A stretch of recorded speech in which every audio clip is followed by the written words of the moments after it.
दरवर्षाप्रमाणे श्री ज्ञानेश्वर सांप्रदायिक वारकरी भजन मंडळाच्या आयोजनातून आपल्यासारख्या देवतुल्य श्रोत्यांच्या नित्य उपस्थितीमध्ये संपन्न होणारा, थोरा मोठ्यांच्या आशीर्वादानं संपन्न होणारा, मार्गदर्शनाखाली संपन्न होणारा, ज्येष्ठ श्रेष्ठ कीर्तन प्रवचनकारांच्या प्रेरणेने आशीर्वादानं मार्गदर्शनाखाली संपन्न होणारा आपला हा नामयज्ञ नामसप्ताह याही वर्षी उत्साहानं आनंदानं संपन्न होत आहे। आज या नामसप्ताहाचा 5वा दिवस आहे।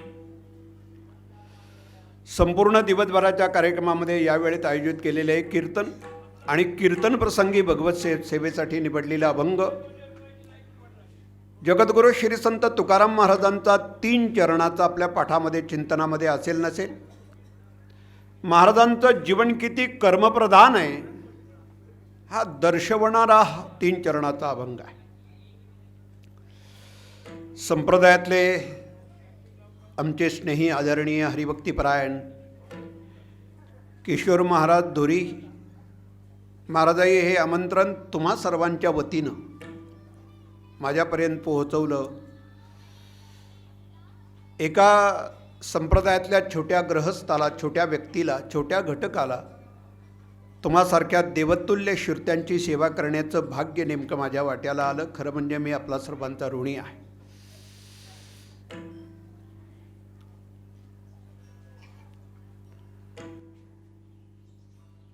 मानवी जीवनाचं परिवर्तन 2 गोष्टीनं घडतं।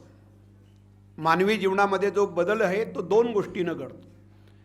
एक प्रयत्नानं घडतो आणि एक प्रारब्धानं घडतो।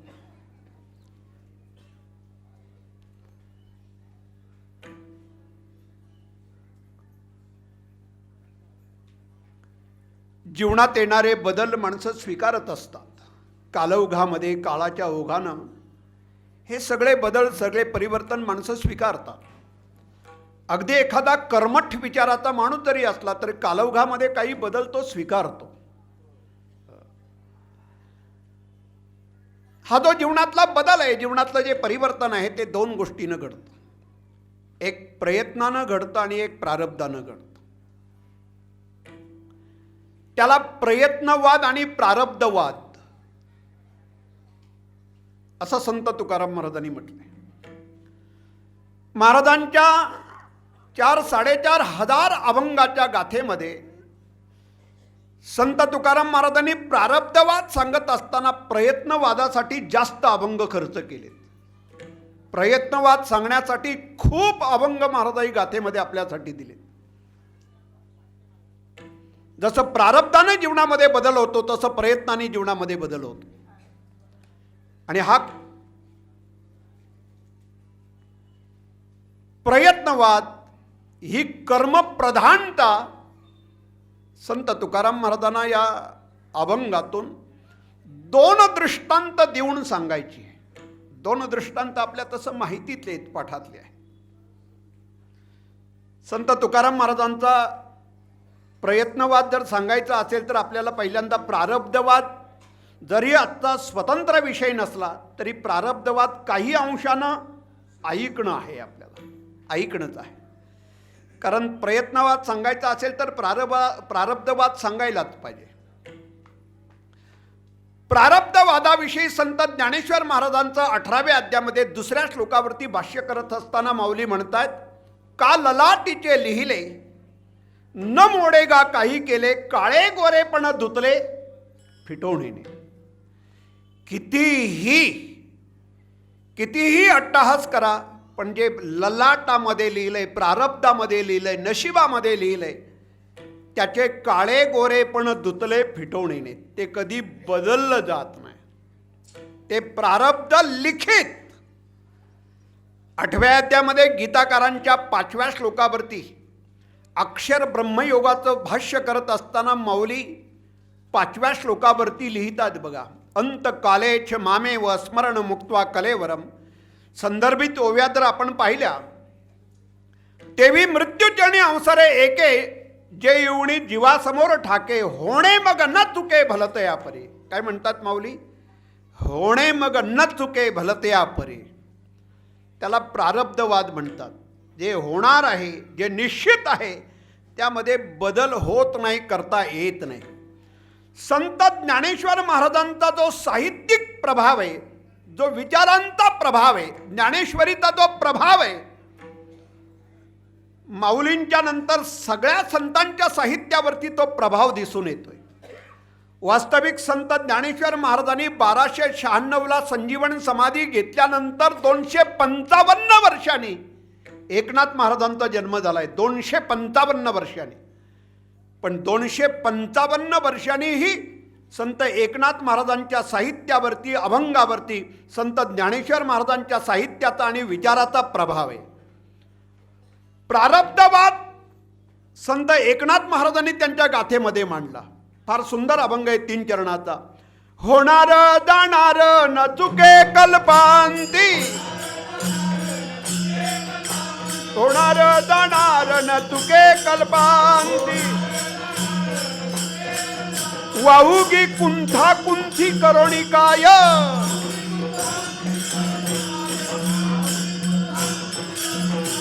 होणार जाणार न चुके कल्पांती,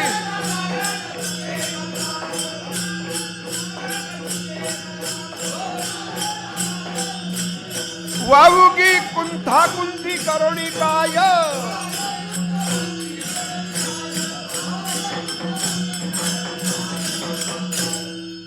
होणार जाणार न चुके कल्पांती, वाहुगी कुंठा कुंठी करोणी काय.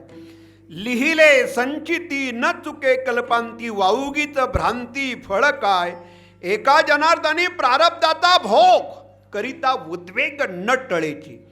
प्रारब्धाच्या भोगाविषयी कितीही जरी उद्वेग केला तरी प्रारब्धाचे भोग कधी टळत नाही. न टळेची म्हणजे टळणार नाही, चुकणार नाही. आता हे प्रमाण घेतल्यानंतर दुसरं प्रमाण एकनाथ महाराजांचं तुमच्या लक्षात आलं असेल. एका जनार्दनी भोग प्रारब्धाचा, हरिकृपे त्याचा नाश होय. पण त्याच अभंगाच्या शेजारी एकनाथ महाराज लिहितात, संत एका जनार्दनी प्रारब्धाचा भोग करिता उद्वेग न टळेची. प्रारब्धाच्या भोगाविषयी कितीही जरी चिंता केली, कितीही जरी उद्वेग केला तरी प्रारब्धाचे भोग कधी चुकत नाही, टळत नाही, नाकारता येत नाही. संत एकनाथ महाराजांनी देखील प्रारब्धवाद मांडणे. बघा बरं, संत ज्ञानेश्वर महाराजांच्या नंतर संत तुकाराम महाराजांचा काळ, इकडे 1200 शतकाच्या शेवटी, आणि संत तुकाराम महाराजांचा काळ हा 16व्या शतकाचा. एवढं अंतर आहे. तरी पण संत तुकाराम महाराजांच्या गाथेमध्ये देखील प्रारब्धवाद सांगणारे अभंग आहेत ना आपल्याला. महाराजांच्या गाथेमध्ये क्षेपक प्रकरणामध्ये एक अभंग आहे. जे जे लिहिले संचिती, ते ते न चुके कल्पांती, होणार ते होत आहे, व्यर्थ चिंता करोनी काय. लाभ अथवा हानी येती घराची धावोणी. जे जे लिहिले संचिती, ते ते न चुके कल्पांती. जे संचितामध्ये लिहिलंय ते कधीही कल्पाच्या अंतापर्यंत जरी गेलो तरी ते चुकणार नाही. त्याला प्रारब्धवाद म्हणतात. विठ्ठला विठ्ठला. आज प्रारब्धवाद सांगण्यासाठी माझा स्वतंत्र वेळ नाही आणि स्वतंत्र माझ्याकडे तो विषय नाही. अभंग प्रयत्नवाद सांगण्यासाठी आहे. पण प्रयत्नवाद सांगत असताना प्रारब्धवाद काही अंशी आपल्यासमोर ठेवला पाहिजे. अलीकडच्या आधुनिक काळातल्या शिकले सवरलेल्या मंडळीला हा प्रारब्धवाद मान्य नाही. कुणी पाहिलेत नशीब, कोण म्हणतो प्रारब्ध, हे सगळं थोतांड आहे. गुंडाळून ठेवा, ही अंधश्रद्धा आहे. तुम्ही महाराज मंडळींनी हे स्तोम माजवलंय असा म्हणणारा वर्ग आत्ता शिकले सवरलेला वर्ग पाहायला मिळतो. संत तुकाराम महाराजांचा एक प्रसिद्ध सगळ्या मंडळींच्या पाठातला अभंग आहे. प्रारब्ध पाठी गाढे न सरे पुढे चालता.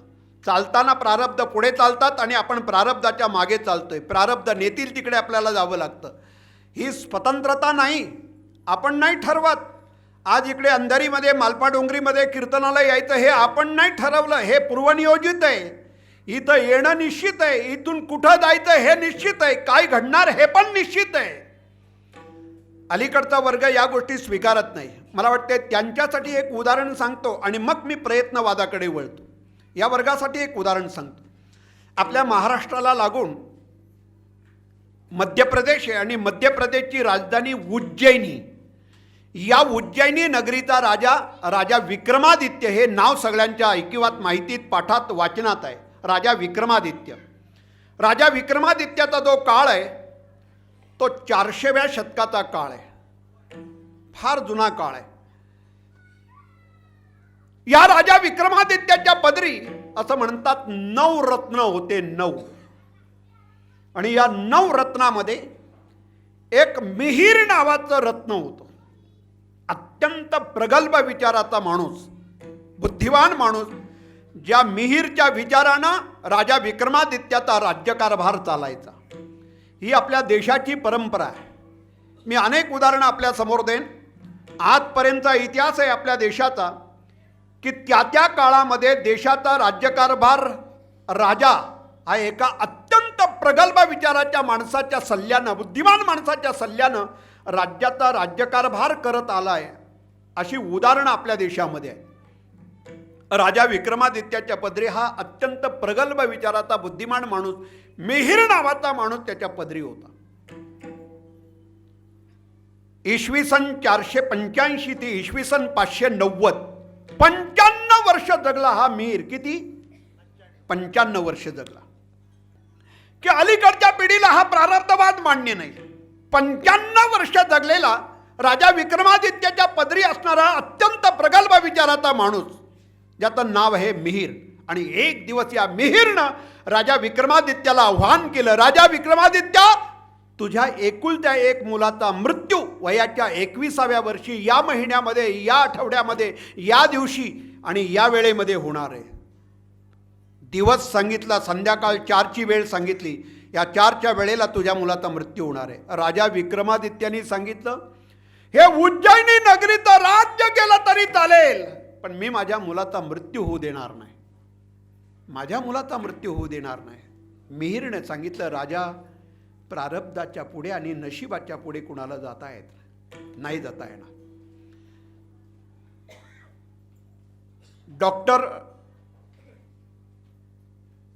अच्युत गोडबोळे यांचं किमयागार नावाचं पुस्तक आहे. पुस्तक म्हणण्यापेक्षा ग्रंथ वजा ते पुस्तक आहे. आपल्या देशातले, जगातले सगळे सायंटिस्ट आणि सगळे शास्त्रज्ञ त्यानं त्या पुस्तकामध्ये आणलेत. 400व्या शतकाचा काळ आहे. अरे कितीतरी काळानं भास्कराचार्य काय, आर्यभट्ट काय, 16व्या शतकामध्ये न्यूटन काय, आईन्स्टाईन काय, हे कितीतरी काळानंतर जन्माला आलेत. आम्ही बघायला तयार नाही महाराज, आम्ही पाहायला तयार नाही. आमची धर्मशास्त्र, आमच्या संस्कृती आम्ही बघायला तयार नाही. हे दुर्दैव आहे खरं म्हणजे. आम्ही शोधायला तयार नाही. दत्त जयंतीच्या काळामध्ये आपल्याला कुठे ऐकायला, वाचायला मिळालं असेल, श्रवण करायला मिळालं असेल तर बघा, भगवान गुरुदेव दत्तात्रयांचे जे वडील आहेत ना, अत्री ऋषी, या जगातले हे पहिले खगोलशास्त्रज्ञ आहेत. शोध घ्या ना, बघा ना. लोकमान्य टिळकांनी एक ओरियन नावाचं पुस्तक लिहिलंय. या ओरियन पुस्तकामध्ये लोकमान्य टिळकांनी ऋग्वेदाच्या 5व्या मंडळाचा विचार केलाय. ऋग्वेदाच्या 5व्या मंडळाला अत्री मंडळ हे नाव दिले. हे अत्री सप्तर्षीमध्ये ब्रह्मदेवाचे द्वितीय मानसपुत्र मानले जातात. आता हे सगळं तुम्हाला डोकं खराब करेल, मला पूर्ण सांगायला पाहिजे. ब्रह्मदेवानी सृष्टीच्या निर्मितीसाठी 4 ऋषी जन्माला घातले. सनन, सननन, सनंतन आणि सनत कुमार हे 4 ऋषी ब्रह्मदेवानी सृष्टीच्या निर्मितीसाठी जन्माला घातले. या चौघांच्याकडून सृष्टीची निर्मिती झाली नाही. का तर ते अत्यंत विरह आणि विरक्त जीवन जगत असल्या कारणानं त्यांना सृष्टी निर्माण करता आली नाही. ब्रह्मदेवाचा सृष्टी निर्माण करण्याचा पहिला प्रयोग फसला, अयशस्वी झाला. ब्रह्मदेवानी 7 ऋषी जन्माला घातले सृष्टीच्या निर्मितीसाठी. या 7 ऋषींना धर्मशास्त्रामध्ये सप्तर्षी म्हणतात. आणि या सप्तर्षीमध्ये हे ब्रह्मदेवाचे 7 मानसपुत्र, या 7 मानसपुत्रामध्ये द्वितीय मानसपुत्र म्हणून अत्री ऋषींचा उल्लेख आहे. चित्रकूट पर्वतावरती उपासना करत असताना अत्री ऋषीनं या विश्वातला, या जगातला पहिला खग्रात सूर्यग्रहण पाहिला.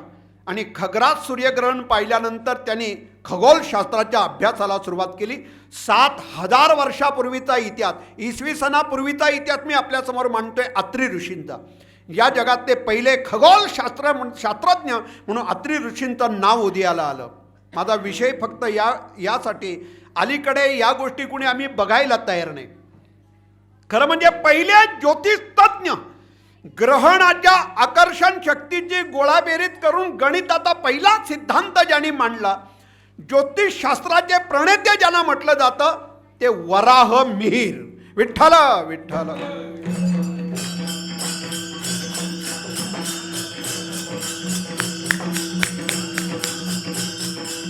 आणि या मिहीरनं सांगितलं, राजा तुझ्या मुलाचा मृत्यू या दिवशी होणार आहे. त्यांनी म्हटलं होऊ देणार नाही. राजा विक्रमादित्याने एक प्रश्न विचारला, मला फक्त एवढंच सांगा कशाने मृत्यू येईल. त्या वराहाने मिहीरने सांगितलं, तुझ्या मुलाचा मृत्यू वराहाकडून होणार आहे, एका डुकराकडून मृत्यू होणार आहे. आणि त्या दिवसापासून राजा विक्रमादित्याने आपल्या उज्जैनी नगरीला, अरे डुक्करच काय, एखादी मुंगी पण आतमध्ये येऊ नये एवढा बंदोबस्त केला. संपूर्ण नगराच्या सभोवताली 10-15 फुटाचा उंच असा कूस बांधला, भिंत बांधली.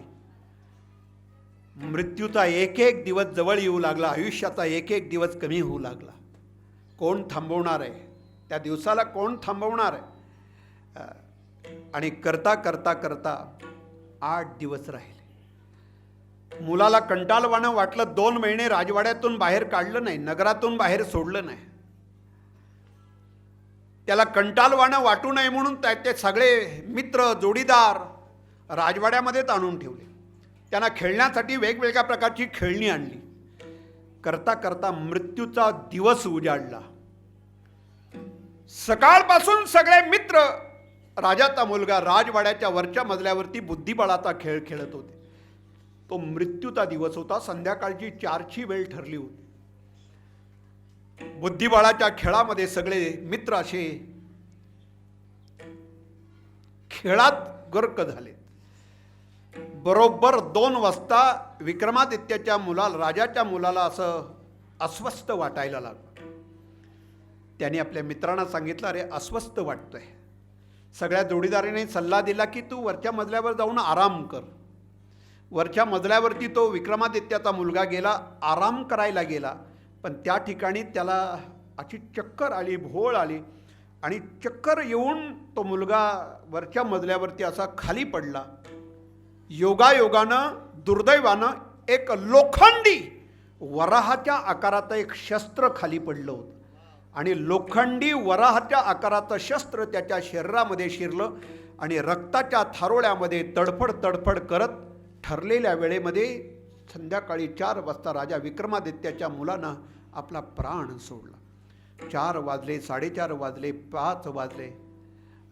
आणि मग मात्र राजा विक्रमादित्याने मिहीरला बोलून घेतलं, मिहीर इकडे. अरे तुझा ज्योतिषशास्त्र गुंडाळून ठेव, अंधश्रद्धा आहे, हे सगळं थोतांड आहे. तुम्ही मंडळीने माजवलेलं हे स्तोम आहे. का काय झालं काय. माझा मुलगा वरती बुद्धिबळाचा खेळ खेळतोय, सगळे मित्र जोडीला आहेत. मिहीरनं सांगितलं, असं कधीही होणार नाही, जा जाऊन बघ. राजा विक्रमादित्याने जाऊन पाहिलं तर सगळे मित्र दिसतात, मुलगा दिसत नाही. चौकशी केली, मुलगा कुठे. म्हणे त्याला 2 वाजल्यापासून अस्वस्थ वाटतंय, तो वरती आराम करतोय. राजा विक्रमादित्य जिने चढून वरती जाऊन पाहतोय तर वरच्या मजल्यावरती रक्ताच्या थारोळ्यामध्ये आपला मुलगा मृत्युमुखी पडला होता. आणि मग त्यांनी राजा त्या मिहीरच्या समोर हात जोडले आणि सांगितलं, आजपर्यंत असं वाटलं होतं की प्रारब्ध आणि नशीब हे सारं कुठेतरी चुकीचं आहे, थोतांड आहे, अंधश्रद्धा आहे, पण नाही. आणि त्या दिवसापासून मिहीरच्या नावामागे वराह मिहीर हा शब्द जोडला गेला. बस माझा आत्ता स्वतंत्र तो विषय नाही. मी प्रारब्धवाद सांगायला आलो नाही, मला प्रयत्नवाद सांगायचा. मानवी जीवनाचा जो बदल आहे, जीवनातलं जे परिवर्तन आहे ते प्रारब्धानं होतं आणि प्रयत्नानं होतं. प्रयत्नवादाने किंवा प्रयत्नाने मानवी जीवनामध्ये बदल होतो. या संदर्भातले संत तुकाराम महाराजांचे सगळ्यात जास्त गाथेमध्ये अभंग आहेत. एक दृष्टांत देऊन अभंग महाराज आपल्या समोर देतात प्रयत्नवाद सांगण्यासाठी. ओले मूळ भेदी खडकाचे अंग, ओले मूळ भेदी खडकाचे अंग, अभ्यासाची सांग कार्यसिद्धी,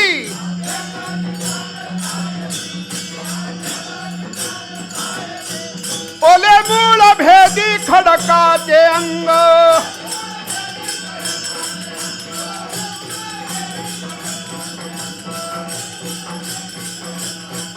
अभ्यासाची सांग कार्यसिद्धी,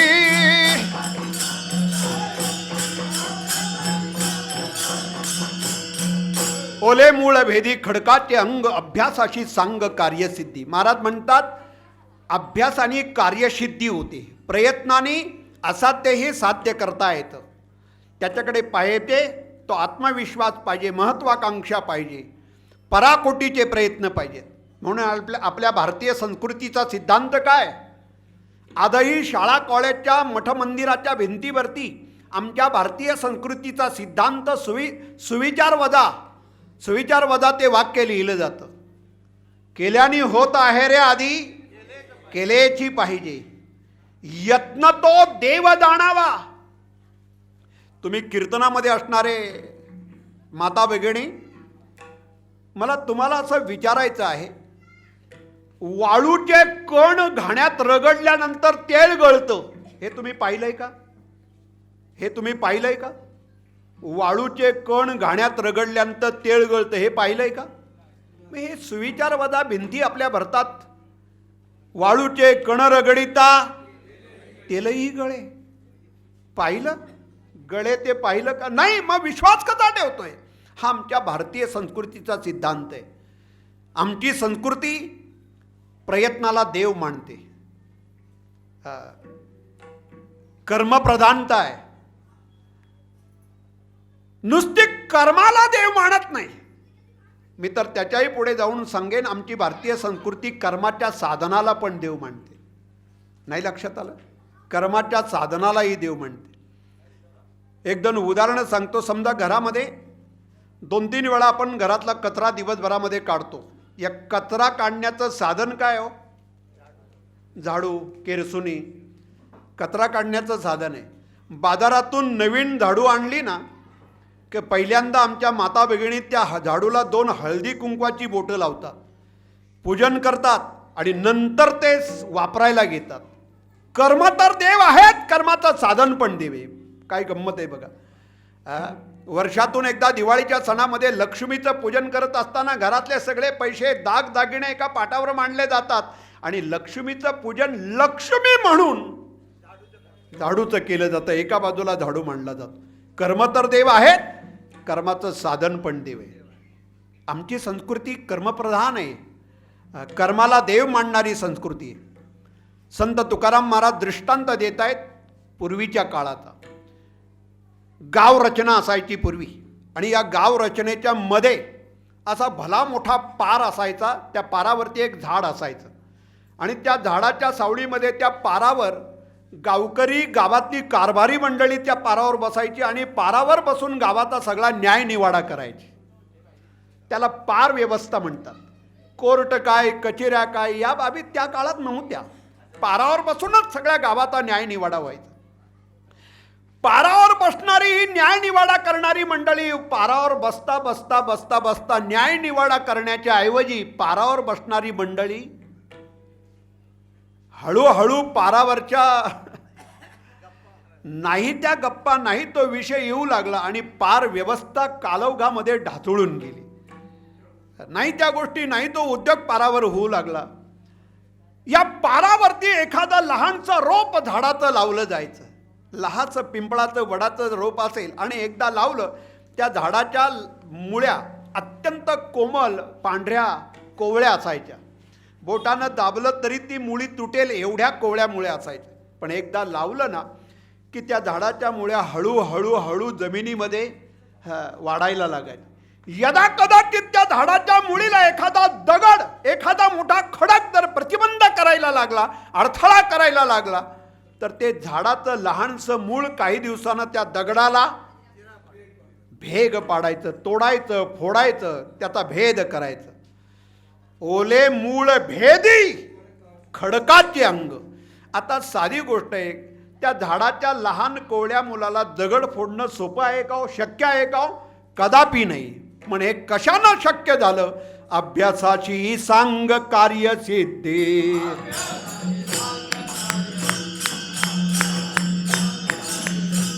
ओले मूळ भेदी खडकाचे अंग, ओले मूळ भेदी खडकाचे अंग, अभ्यासाची सांग कार्यसिद्धी.